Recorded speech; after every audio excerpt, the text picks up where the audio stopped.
Hey folks, Pepper Princess. So today I wanted to talk to you about America's addiction to shopping. Let's get started.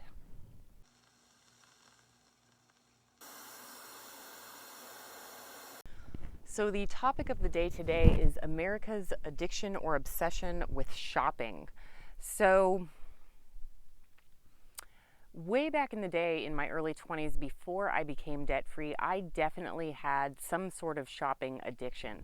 I don't know how to describe it, but I didn't know any better.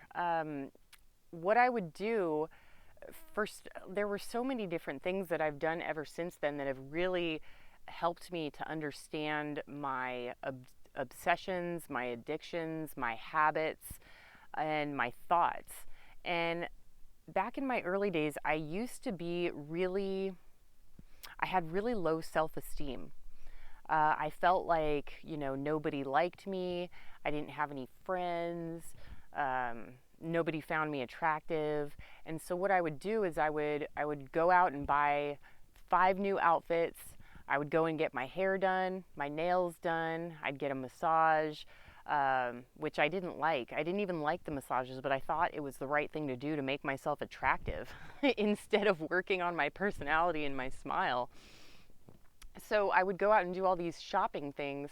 And even the friendships that I had in my early 20s were all based around shopping because it seemed like it was the only logical recreational thing that you could do at that time.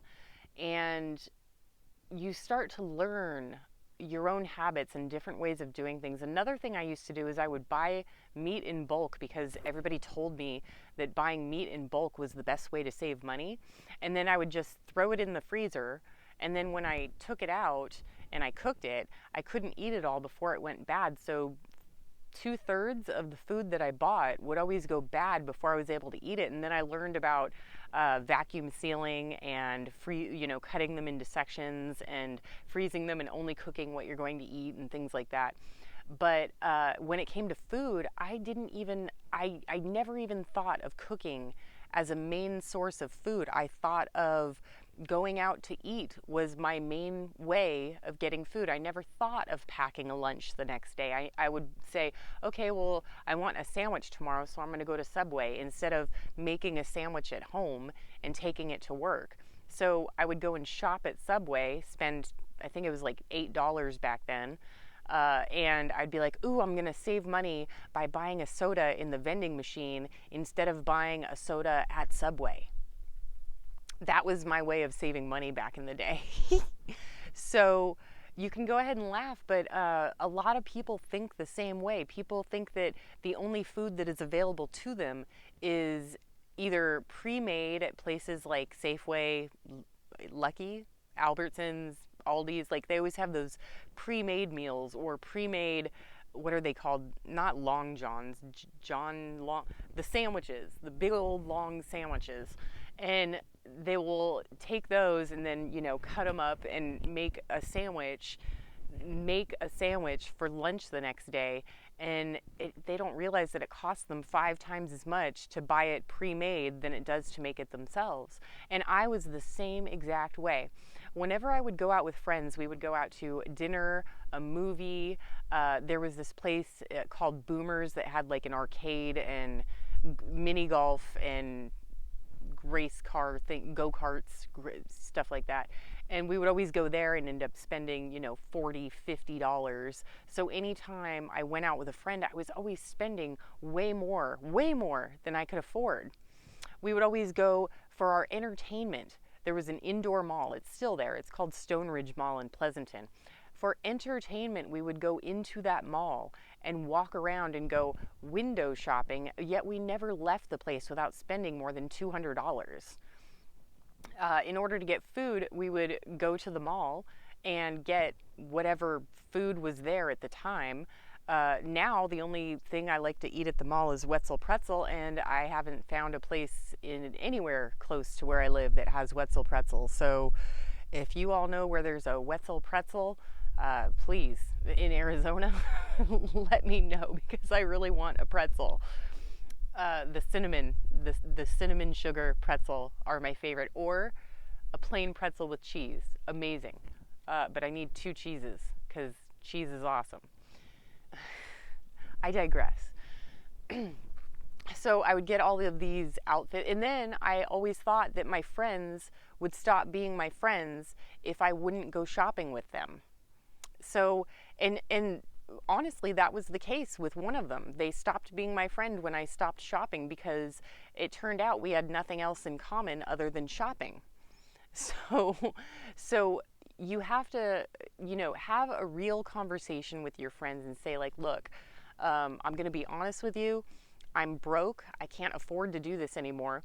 Let's do something else. Instead of spending money, and sometimes what my friend would do would be like, oh, well, I'll pay for it, because that's the only thing that we could do together was go shopping. And it was like, oh, well, I'll buy you lunch, or I'll buy you a Starbucks, or I'll buy you this if you go with me. And that lasted for a while, but it gets pretty tired. And you got to be honest with you, if you really, really dig down and the only thing that you have in common with your friends is shopping, then they're not really your friends. If you can't have a conversation with them without talking about some new product, or, oh, I would love to let's redecorate my apartment while we look at this stuff. Let's just think of and the only thing that you have in common is decorating and shopping, then they're not really your friend. You have to be able to have really deep conversations with your friends. On occasion, sometimes you want to keep it light, sometimes you don't. But if you want to have a real friendship that is meant to last, then you have to be able to have a real conversation with your best friend. So these people who maybe shopping is your only thing you do together, they're not really your friends. And you'll soon find out, if the money runs out and then they're gone, they were only your friends because of the money. And it's sad. I mean, it really is heartbreaking, but you will get over it, and you will find new friends who have the same passions and the same ideals that you do. When it comes to relationships and not having that self-esteem in order to get into a relationship, you have to try and remember that it's not everyone else. You have to work on yourself if you want to attract other people. So you have to be attractive on the inside. Being attractive on the inside is so much more important and so much more valuable than it is being attractive on the outside. Smiling, having really good manners, saying please and thank you, making sure that other people see you doing that while you're in public. If you see a good-looking guy, compliment him on his shirt or his shoes, or woman, whatever it is. I really like your shirt. Where'd you get that? Oh, that's really cool. Hey, I like what you did with your hair, blah, blah, blah. Just work on your communication and social skills in order to get conversations going so that you can try and get to know people on a deeper level. And back to the shopping addiction. So I've, as everyone knows, 8 out of 10 people in the United States are living paycheck to paycheck. And with the coronavirus shutdowns and the unemployment, it is much, much, much worse. We're probably going to be looking at, in the next 6 to 18 months, mass evictions. The moratoriums are over. A lot of people are going to be selling their rental properties because of the moratorium. The tenants couldn't make their payments to the landlords couldn't make their payments to the bank, and they're going to be selling properties pretty quickly here because they can't keep up with the payments without their tenants paying the rent. So, but that doesn't really have to do that much with shopping, does it? I do remember when the original stimulus came out, when people were receiving the additional $600 on top of their unemployment checks. Walmart was jam-packed. The line at Starbucks the drive-through is still around the building. People cannot get enough of their Starbucks and their big box store cheap products from China at Walmart. Don't get me wrong, I worked for Walmart.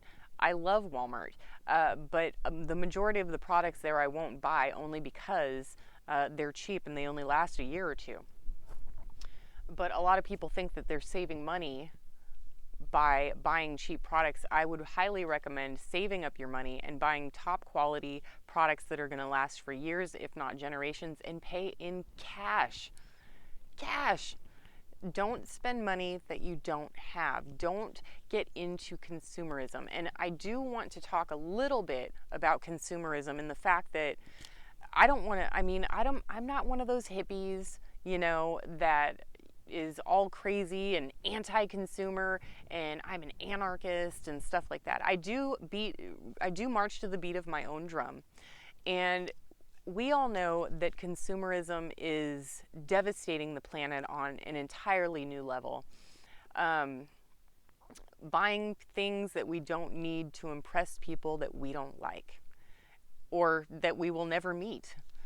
You know, people should not be, a car gets you from A to B, so don't worry about what you're driving. Just keep it clean on the inside. Who cares if it's got rust spots and sunspots and dents and dings, and I don't even care if your bumper is hanging halfway off. As long as you have a good, decent running car, you should not be worried about what it looks like with good gas mileage.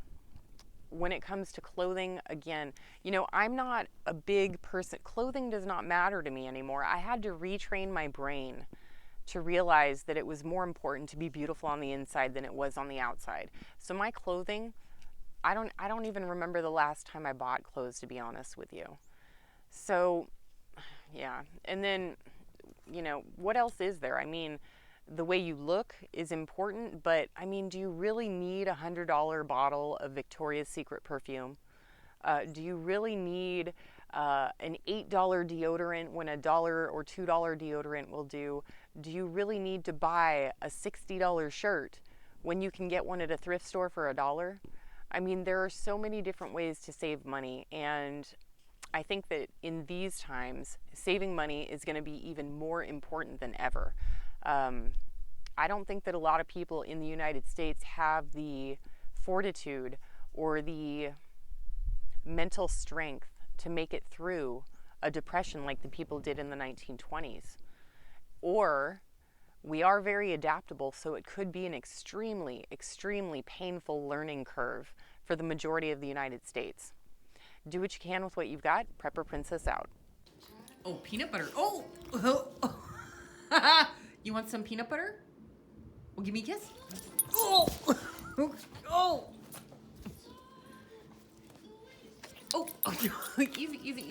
Easy. Okay. We'll get you some peanut butter.